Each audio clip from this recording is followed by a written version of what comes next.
folks, yesterday also big news. Donald Trump picked Reince Priebus, chair of the Republican National Committee, to be his chief of staff. But the bigger news is his decision to name Steve Bannon his senior counselor and chief West Wing strategist. Bannon, of course, the chairman of Breitbart, a website that really aligned themselves with white supremacists and white nationalists. His ex-wife in a courtroom said that he also was anti-Jewish. Statements have poured in condemning his appointment from the Anti-Defamation League, from AIPAC also as well. And so folks are asking the question, what in the world is going on with Steve Bannon being in the White House? I want to go to my panel right now. We have here, we have Wilmer Leon, Sirius XM radio host, political scientist as well, Spencer Overton, president of the Joint Center for Political and Economic Studies, and Shermichael Singleton, political consultant at Singleton Strategies. Folks, if you look at the statement that was released, Bannon was mentioned first. Right. And normally when the president picks a chief of staff, that's considered the second most powerful position in the White House. He mentions Bannon first, lays out that Bannon and Priebus will be equals in this White House. Now, it's interesting watching all the media reaction. Some saying, oh, Bannon is controversial. They're mentioning alt-right.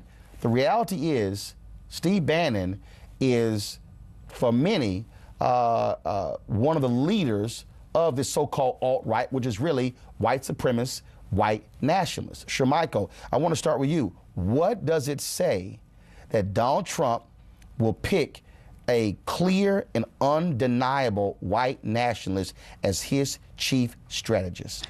You know, I had some conversations last night with a couple of folks who are African Americans who know Mr. Bannon quite well. Armstrong happens to be one of them, and a couple other friends that worked at the RNC that know him well. And their personal thoughts were that they actually liked him. I've never met him, so I can't make an opinion about someone that I have yet to meet.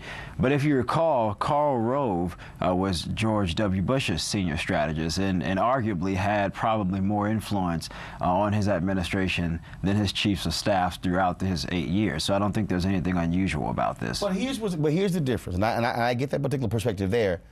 But Ben Shapiro, a conservative who worked for Breitbart, he talked about how the comments that Bannon would make, how Breitbart became a repository of white hate. Michelle Fields, who was the reporter for Breitbart, who was snatched, if you will, by Corey Lewandowski. Breitbart, led by Steve Bannon, took Lewandowski's side. She later resigned. This is a woman who is a conservative.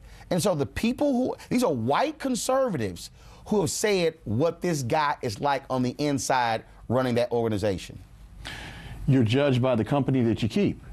And what this appointment or nomination or selection does to me is validate the hyperbolic, racist, bigoted language that Donald Trump based his campaign on.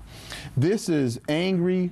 These are angry white men. When he talks about we've lost America, what he's talking about is the browning of America.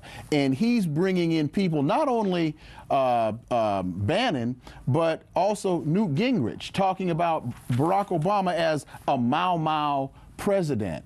Donald Trump is the guy who rang the bell and championed the cause of President Obama not being born in this country. So I don't understand how anybody can question the racist, bigoted narrative. So do we question the racist, bigoted narrative of Bill Clinton when he made the statement in South Carolina about President Obama? Bill Clinton's name. Hold on one second. No, I'm bringing it up. No, 1 second. I'm bringing it up. No. That's real simple. Yes, and we did. I know you did. No, but here's the point, Spencer. This is a guy who is going to be the chief strategist, the senior counselor to the President of the United States. Roland. There is a battle going on in terms of things being up in the air in terms of transition in this new administration. It happens all the time. We look at administration, we think it's monolithic. It's different factions here. And this, I think, was a compromise. It was a compromise in terms of putting Reince in one place and Steve Bannon in another place. So we've got two factions that are there. Spencer, I get the factions. Right. But what does it say about an individual who white conservatives have made perfectly clear about his white nationalist bent. That is definitely a part of his faction and part of his organization. And there's no doubt. But that should be the focus. It's the ideological issue. Okay, I agree that that's important. I also think that it's important for us to have black Republicans, black conservatives in the room who are authentic to the African American community, but who also have conservative principles and who are there speaking for and a part of the conversation. I think we've got to be in the room. No, this is white nationalism. So you don't want black people in the room?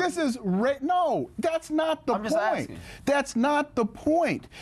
This is nationalism, man. This is racism, man. This is bigotry, man, and it goes well beyond this country. Right. We're talking about how are we going to be perceived internationally. So do we take marbles and just retreat for 4 years as black folks? Oh, absolutely not. But when we start talking about personalities and we ignore the ideology, that's what we are doing. No one's saying ignore the ideology. Okay, but also I ask you this question here, and it's interesting. Should we stop? Should we? And I've been seeing this. Many other journalists say, no, we're not going to call this alt-right. We're going to call it exactly what it is. This is white supremacy, white nationalism. Why does the media play the game of alt-right? This wonderful, nice, this created phrase? Because they want to make it palatable. They want to make white nationalism palatable.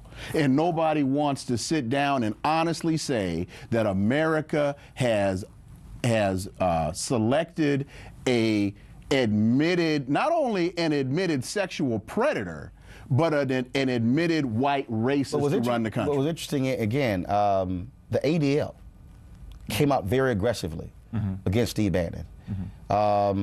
Sources say AIPAC is extremely concerned about a guy where his ex-wife is on the record as saying he did not like Jews at the school their children attended.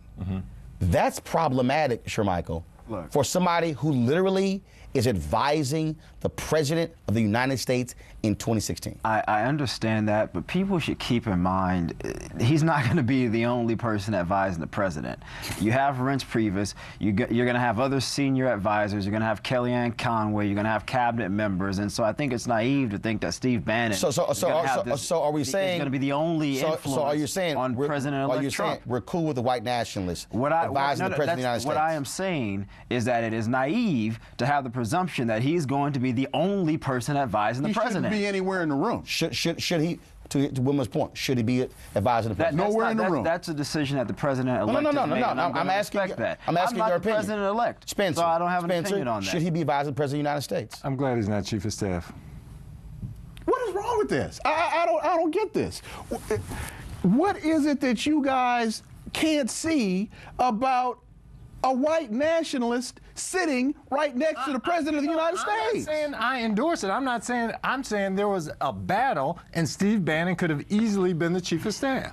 Kickstart your day at 7 and get the news you need from the perspective you want. NewsOne Now with Roland Martin. Every weekday morning at 7 on TV1.